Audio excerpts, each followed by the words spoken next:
Hello and welcome to the UPSC Analyzer. Today we will discuss newspaper analysis dated 29th of April 2023. First news highlight ज़रूर की है पर ये important नहीं है तो हम इसको नहीं डिस्कस करेंगे. सेकंड न्यूज़ है after supreme court prodding 2 FIRs wrestlers say won't rest until wrestling federation of India chief arrested.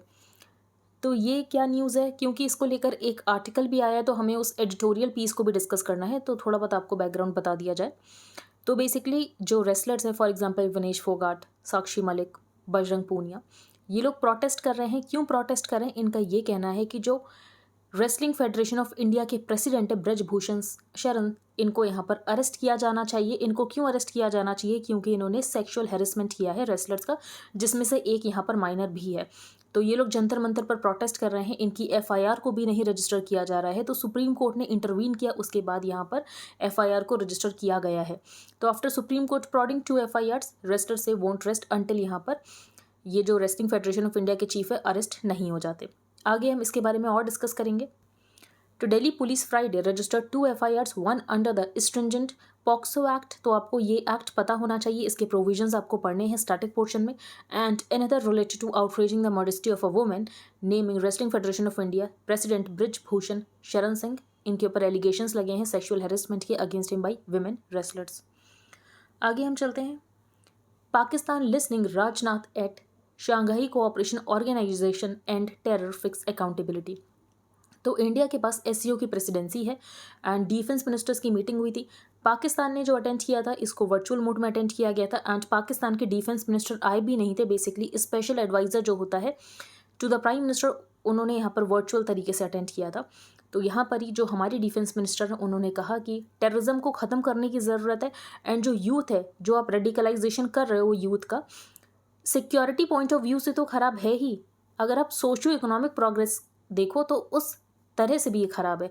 तो जो यहाँ पर रेडिकलाइजेशन किया जा रहा है यूथ का, ये ना किया जाए. जो यहाँ पर टेररिज्म है इसको ख़त्म करने की ज़रूरत है. तो defence minister Rajnath Singh told member states of the Shanghai cooperation organisation कि साथ में काम करने की ज़रूरत है, टेररिज्म को एलिमिनेट करने की ज़रूरत है. एंड जो भी ऐसी एक्टिविटीज़ को फंडिंग आ रही है, जो भी एड आ रहा है, इन सब की अकाउंटेबिलिटी को इंश्योर करने की ज़रूरत है.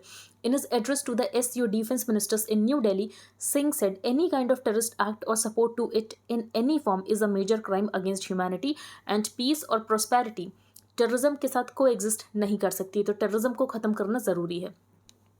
If we want to make the SCO a stronger and more credible international organisation, तो हमारी टॉप मोस्ट प्रायोरिटी होनी चाहिए कि टेररिज्म के साथ इफेक्टिव तरीके से डील किया जाए. बाकी यहाँ पर बात की गई कि हम बहुत सारे एरियाज़ में कोऑपरेशन करेंगे, टेररिज्म के साथ डील करेंगे, security of vulnerable populations in various countries, for example humanitarian assistance and disaster relief provide करेंगे. तो ये सब कुछ आपको पता होना चाहिए. आपको यहाँ पर SCO के बारे में ज़रूर पता होना चाहिए कि SCO के यहाँ पर कौन कौन से मेंबर्स हैं. ईरान को मेंबर बनाने की बात की गई है. कौन कौन से यहाँ पर ऑब्जर्वर हैं, तो ऑब्जर्वर के भी आपको नाम पता होने चाहिए. Decline in production polls coming, government likely to ban sugar exports. तो शुगर की प्रोडक्शन देखें तो इस साल शुगर की प्रोडक्शन लास्ट ईयर के कंपैरिजन में थोड़ी कम हुई है. लास्ट ईयर यहाँ पर 359 लाख टन थी. इस बार प्रोजेक्ट किया जा रहा है कि 327 लाख टन होगी, जो कि लास्ट ईयर के कंपैरिजन में कम होगी. अगर डोमेस्टिक कंजम्पशन देखें तो डोमेस्टिक कंजम्पशन इतना नहीं है, इससे तो कम ही है, 275 लाख टन है. लेकिन हो सकता है कि उसके बाद भी यहाँ पर शुगर एक्सपोर्ट्स के ऊपर बैन लगा दिया जाए. उसका रीज़न ये है कि गवर्नमेंट नहीं चाहती है कि नेक्स्ट ईयर इलेक्शन है और उससे पहले यहाँ पर इन्फ्लेशन आ जाए. तो इसीलिए यहाँ पर प्रिवेंटिव मेजर की तरह हो सकता है कि गवर्नमेंट यहाँ पर शुगर के एक्सपोर्ट के ऊपर बैन लगा दे. सिर्फ यही बताया गया इस न्यूज़ में. File case in every hate speech और we will act. Supreme court ने यहाँ पर सारे ही स्टेट्स और यूटीज़ को कहा है कि जो भी यहाँ पर हेट स्पीच हुई है सब में केसेस दर्ज होने चाहिए, और अगर नहीं होंगे तो हम इसको कंटेम्प्ट ऑफ कोर्ट की तरह कंसिडर करेंगे और जो भी यहाँ पर एयरिंग ऑफिसर्स हैं उनके अगेंस्ट अप्रोप्रिएट एक्शन लिया जाएगा.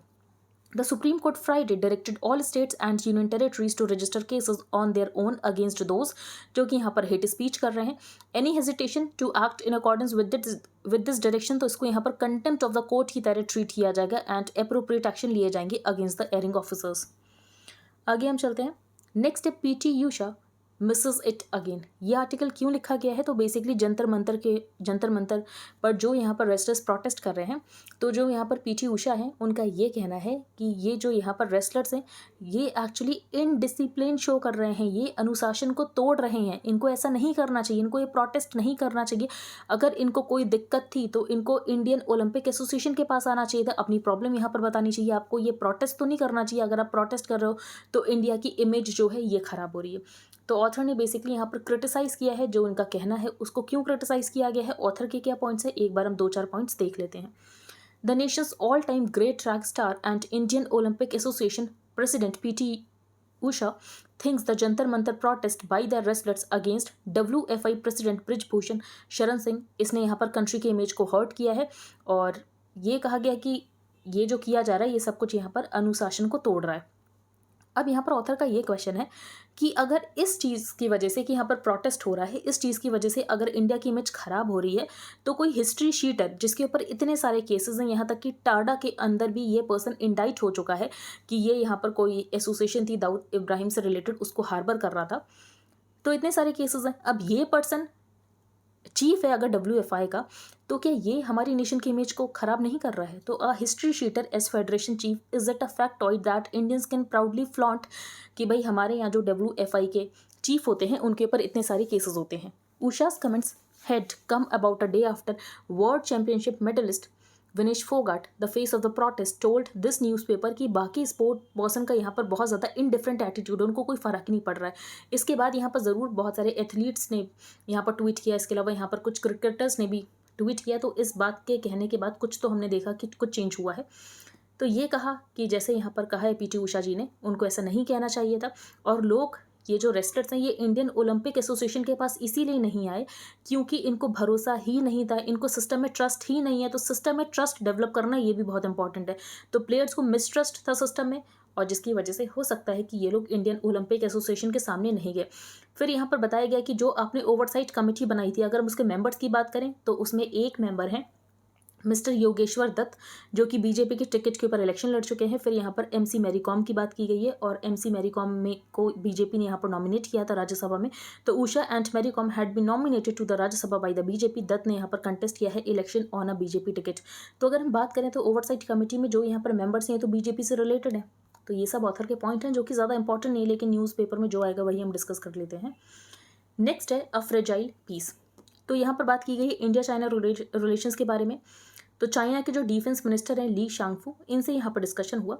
अगर हम यहाँ पर चाइना के साथ बात करें तो चाइना के साथ हमारे रिलेशंस बहुत अच्छे नहीं हैं। अब फॉर एग्जांपल चाइना का ये कहना है कि जो बॉर्डर है वहाँ पर सिचुएशन जैसी भी हो, हमको ट्रेड करते रहना चाहिए। इंडिया का ये है कि बिजनेस तभी हो सकता है जब बॉर्डर सिचुएशन यहाँ पर स्टेटस को ऊपर पहुँच जाए। तो 2020 से पहले जैसी सिचुएशन थी वहाँ तक पहुँच जाएगी, तभी हम ट्रेड एज यूजुअल कर सकते हैं, वरना हम ट्रेड नहीं करेंगे।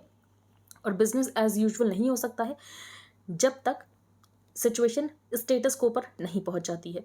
तो meeting between defence minister Rajnath Singh and his Chinese counterpart so both sides reasserting their positions. और हमारा तो यही कहना है कि स्टेटस को होना चाहिए, बॉर्डर पर पीस एंड ट्रैंक्विलिटी होनी चाहिए। जो चाइना ने बॉर्डर एग्रीमेंट्स का वायलेशन किया है, चाइना को ये नहीं करना चाहिए था। लेकिन चाइना का क्या कहना है, चाइना का बेसिकली ये कहना है जो सिचुएशन है तो ठीक ठाक ही है, हम ट्रेड तो कर ही सकते हैं, हम बिजनेस जैसा चल रहा है वैसे तो चला ही सकते हैं, बाकी बायलैटरल रिलेशंस को तो हमें आगे बढ़ाना चाहिए। लेकिन इंडिया का ये कहना है कि सब कुछ डिपेंड करता है कि बॉर्डर के ऊपर सिचुएशन कैसी है। तो for his part Li brought the message that as far as China was concern the situation at the LAC has been resolve and it is time to move on. और यहाँ पर bilateral relations को normalise करना चाहिए। It now seems कि India और जो China की पोजीशन से ही फ्रोज हो चुकी हैं अलॉन्ग दीज टू पोजीशंस। तो हमारी पोजीशन अलग है, चाइना की पोजीशन अलग है। Delhi no longer uses the words return to status quo in formal communication. And यहाँ पर चाइना का क्या कहना है, चाइना का ये कहना है कि जो फ्रिक्शन पॉइंट्स हैं उसको हम बफर जोन्स बना दें। लेकिन वो जो फ्रिक्शन पॉइंट आपने बनाया वो एक्चुअली आपकी वजह से हुआ, अब आप उसको बफर जोन बनाने की बात करो जहाँ पर हम पेट्रोल ना कर पाए, तो ये तो हमको एक्सेप्टेबल नहीं है। फिर नेक्स्ट है द वीट क्वेश्चन। तो सरकार यहाँ पर ज़्यादा प्रोक्योरमेंट करेगी जिसकी वजह से इन्फ्लेशन ना हो। नेक्स्ट है the message and the medium. ये हम डिस्कस नहीं करेंगे, प्राइम मिनिस्टर की मन की बात के बारे में आर्टिकल लिखा गया है। मन की बात को यहाँ पर 100 एपिसोड्स हो चुके हैं। तो PM Modi has effectively used AIR's reach to make Mann ki Baat a platform जहाँ पर society speaks to itself by speaking to him. Important बिल्कुल भी नहीं है, हम इसका एक पॉइंट भी डिस्कस नहीं करेंगे। नेक्स्ट है Anand Mohan and social injustice. ये हम एक बार डिस्कस कर लेते हैं, जो भी इसके 1-2 पॉइंट्स हैं। तो बेसिकली एक IAS ऑफिसर थे, यंग दलित IAS ऑफिसर थे। 1994 में इनकी यहाँ पर लिंचिंग हो गई थी। जो मॉब है उसने बेसिकली स्टोन से इनको मार डाला था। अब ये जो मॉब है, ये सब कुछ जो हुआ था, इसको यहाँ पर लीड किया गया था एक डॉन के द्वारा जिसका नाम है आनंद मोहन, और उसके बाद इस पर्सन को डेथ पेनल्टी होती है, फिर इसका लाइफ टाइम इम्प्रिजनमेंट हो जाता है। उसके बाद जो बिहार है, ये सारा केस बिहार का था, बिहार के गोपालगंज का था। तो बिहार अपने प्रिजन मैनुअल में कुछ चेंज करता है और इस पर्सन को यहाँ पर रेमिशन दिया जाता है, जो कि गलत है। ये ऑथर ने बताया है कि जो बिहार के पॉलिटिशियंस की बात करें, फॉर एग्जांपल लालू प्रसाद यादव, फिर उसके बाद यहाँ पर बात की गई है नीतीश कुमार की, तो ये सोशल जस्टिस दिखाने की कोशिश करते हैं, लेकिन एक्चुअली ये सोशल जस्टिस इंश्योर नहीं कर रहे हैं। ये ऑथर का पॉइंट है। The then collector of Gopalganj G. Krishnaiyer was lynched by a mob led by Don-turned politician Anand Mohan on December 5, 1994, when Bihar was headed by that great mascot of social justice Lalu Prasad Yadav। और अभी हम बात करें तो Bihar chief minister ने यहाँ पर क्या किया है, फैसिलिटेट किया है रिलीज ऑफ मोहन, सिर्फ यहाँ पर कुछ राजपूत वोट्स को जीतने के लिए। फिर ये बताया गया है कि यहाँ पर ये IAS ऑफिसर थे, कहाँ के IAS ऑफिसर थे। फिर यहाँ पर ये बताया गया है कि ऑथर को ये लगता था कि जो इंडियन सोसाइटी है ये अब एक्सेप्ट करने लग गए जो दलित और आदिवासी के राइट्स है एंड जो इनको रिजर्वेशन दिया गया है, लेकिन मंडल शैटर्ड दैट कंसेंसस। अब मंडल ने यहाँ पर इस कंसेंसस को कैसे शैटर किया, तो मंडल कमीशन आपने पढ़ा होगा, मंडल कमीशन यहाँ पर बनाई गई थी। तो मंडल कमीशन में एक यहाँ पर दलित मेंबर थे, और वो जो दलित मेंबर थे LR नायक, उनका ये कहना था कि जो आप OBC को कोटा दे रहे हो, इस कोटा को स्प्लिट कर दो एक्सट्रीमली बैकवर्ड एंड बैकवर्ड में। तो एक्सट्रीमली बैकवर्ड यहाँ पर आर्टिसंस हो जाते, बैकवर्ड यहाँ पर फार्मर OBCs। लेकिन जो यहाँ पर मंडल जी थे उन्होंने इसको एक्सेप्ट करने से मना कर दिया, और जिसकी वजह से अगर हम देखें तो LR नायक का इस कमीशन में एक डिसेंटिंग नोट भी था। तो जो यहाँ पर सोशल जस्टिस दिखाने की बात की जा रही है, एक्चुअली यहाँ पर सोशल जस्टिस नहीं है, ये ऑथर का कहना है। नेक्स्ट है होप नॉट अ मिराज। तो एक आर्टिकल आया था इंडियन एक्सप्रेस में, जो हमने डिस्कस भी किया था, प्रताप भानु मेहता के द्वारा लिखा गया था कि जो ऑपोजिशन यहाँ पर सोशल जस्टिस इंश्योर करने की कोशिश कर रहा है रिजर्वेशन देकर, तो एक्चुअली ये बहुत अच्छी पॉलिटिक्स नहीं है। आपको भले ही शॉर्ट टर्म में कुछ गेन मिल जाए, लेकिन लॉन्ग टर्म में आप यहाँ पर लूज ही करोगे। तो यहाँ पर जो ऑथर है इन्होंने डिफेंड किया है कि जो सोशल जस्टिस यहाँ पर पॉलिटिक्स कर रहा है ऑपोजिशन, ये एक्चुअली मिराज नहीं है। मिराज जैसे मरुस्थल में पानी, ये मिराज चीज़ है, ठीक है। नेक्स्ट है after Russian strikes kill 23 Ukraine is offensive soon to retake occupied areas. Important नहीं, बस आपको यहाँ पर यूक्रेन के कुछ लोकेशंस पता होने चाहिए। काफ़ी लोकेशंस हम डिस्कस कर चुके हैं, जो हमने डिस्कस किया सिर्फ उतना ही पता होना चाहिए। नेक्स्ट है despite extension of truce clash is rock Sudan capital. तो सूडान में जो सूडान के यहाँ पर रैपिड फोर्सेस हैं एंड जो रेगुलर आर्मी है, इनके बीच में यहाँ पर लड़ाई हो गई है, और जिसकी वजह से यहाँ पर बहुत सारे लोगों की जान भी जा चुकी है। इंडिया भी अपने सिटीजन्स को इवैक्यूएट कर रहा है, उसके लिए हमने ऑपरेशन लॉन्च कर दिया है, ऑपरेशन कावेरी। नेक्स्ट है जरदारी विजिट नेक्स्ट वीक। तो SCO की जो फॉरेन मिनिस्टर्स मीटिंग होगी गोवा में, उसमें पाकिस्तान के फॉरेन मिनिस्टर आएंगे, और पाकिस्तान के फॉरेन मिनिस्टर आएंगे, लेकिन एक्सपेक्टेशंस बहुत ज़्यादा हाई नहीं है। उसका रीज़न क्या है, एक्सपेक्टेशंस क्यों लो हैं, वो सब यहाँ पर बताया गया है, जो कि हम डिस्कस करते हैं। In times past the visit of a Pakistani foreign minister to India, हो सकता है कि होप होती है कि कुछ आगे रिलेशंस मूव होंगे, लेकिन इस बार ऐसा नहीं लग रहा है। उसका रीज़न अभी पूंछ में यहाँ पर अटैक हो गया। उसके बाद अगर हम बात करें तो पाकिस्तान में जो सरकार चल रही है, ये कितने लंबे समय तक चलेगी, कुछ क्लैरिटी नहीं है। फिर जो इनके लीडर हैं, ऑपोजिशन लीडर हम कह सकते हैं, इमरान खान इससे पहले प्राइम मिनिस्टर थे, फिर उनको उनकी पोजीशन से हटा दिया गया। तो बहुत ज़्यादा प्रेशर है। फॉर एग्जांपल जो पॉलिटिशियंस है पाकिस्तान में, वो ये दिखाते हैं अपनी जनता को कि इंडिया हमारा एनिमी है, इंडिया से हम बात नहीं करना चाहते, और कश्मीर नहीं मिलेगा तब तक हम बात नहीं करेंगे। तो जब आपने लोगों के अंदर इतना ज़्यादा कड़वापन भर दिया है, तो आप ये तो नहीं कह सकते कि अब हम इंडिया से जाकर बात करना चाहते हैं, इंडिया के साथ हम रिलेशंस को रिवाइव करना चाहते हैं, ये आप नहीं कर सकते हो। तो यही पूरा इशू है, जिसकी वजह से हो सकता है कि पाकिस्तान जो है वो रिलेशंस को रिवाइव करने की सोचे ही ना। Islamabad has its own reasons to talk down any possibility of bilateral engagement other than the uncertainty over the government's continuance। Pressure बहुत ज़्यादा है कि इंडिया के साथ एंगेज नहीं होना है, क्योंकि इमरान खान, जिनकी पॉपुलैरिटी, गवर्नमेंट को डर लग रहा है इनकी पॉपुलैरिटी से, रिसेंटली सेड दैट कि जो फॉर्मर चीफ थे जनरल बाजवा, इन्होंने इनसे ये कहा था कि आप इंडिया के साथ टाइज को रिस्टोर करो, ठीक है। और इनका ये कहना था कि मैं इंडिया के साथ टाइज को रिस्टोर नहीं करना चाहता था, मैंने इनकी बात नहीं मानी। तो अभी वाली जो सरकार है, ये बेसिकली इंडिया के साथ टाइज को रिस्टोर करने के बारे में सोच भी नहीं सकती है, वरना जो यहाँ पर पॉपुलर सपोर्ट है ये खत्म हो जाएगा। दूसरी बात, जो जनरल बाजवा हैं, उन्होंने शायद 2021 में ये कहा था कि जो पाकिस्तानी आर्मी है ये इनकेपेबल है और जो हमारे टैंक से ये काम नहीं कर रहे हैं, अगर इंडिया के साथ वॉर हो जाएगी तो हम नहीं जीत पाएंगे। तो लोगों को अगर ये पता चलेगा तो लोगों को तो बहुत अजीब लगेगा कि हमें तो यही कहा गया कि इंडिया हमारा दुश्मन है और हम इतना ज़्यादा डिफेंस बजट रख रहे हैं क्योंकि हमें इंडिया से लड़ना पड़ सकता है कभी भी।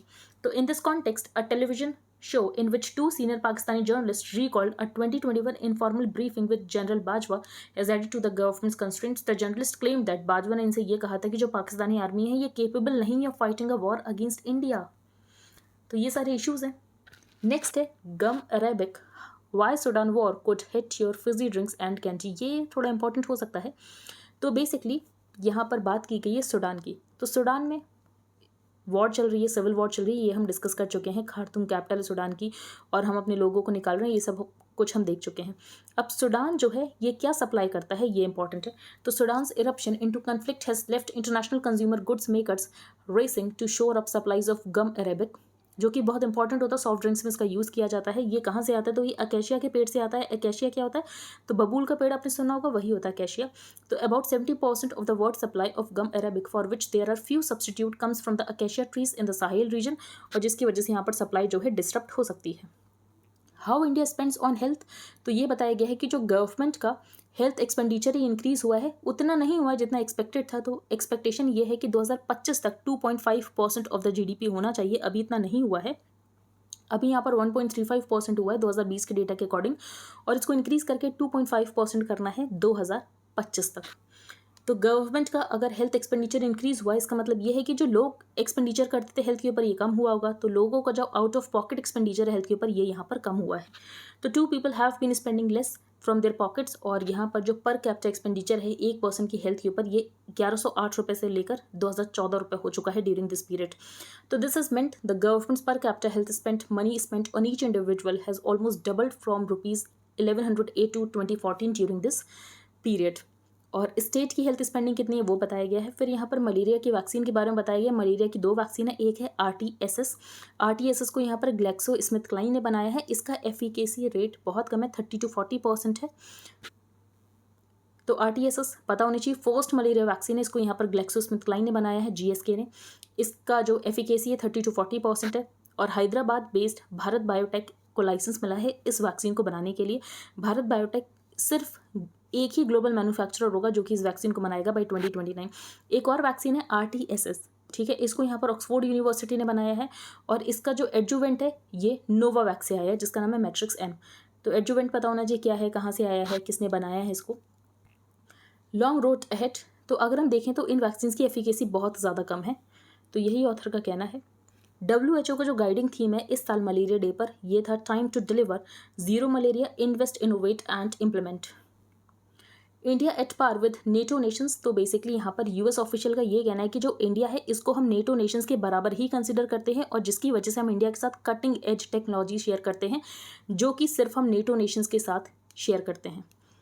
The United States treats India similarly to its NATO partners in sharing cutting edge technology, and ये बताया गया कि जो ये टेक्नोलॉजी नेटो कंट्रीज़ के साथ शेयर करते हैं वही ये इंडिया के साथ भी शेयर करते हैं। तो सारी इंपॉर्टेंट टेक्नोलॉजी ये इंडिया के साथ शेयर करते हैं, डुअल यूज़ आइटम शेयर करते हैं। USA के साथ इंडिया ने स्टार्ट किया है ICET क्या है, initiative on critical and emerging technology. तो कभी भी क्वेश्चन आता है कि ICET कौन से कंट्री के साथ है, तो USA के साथ है।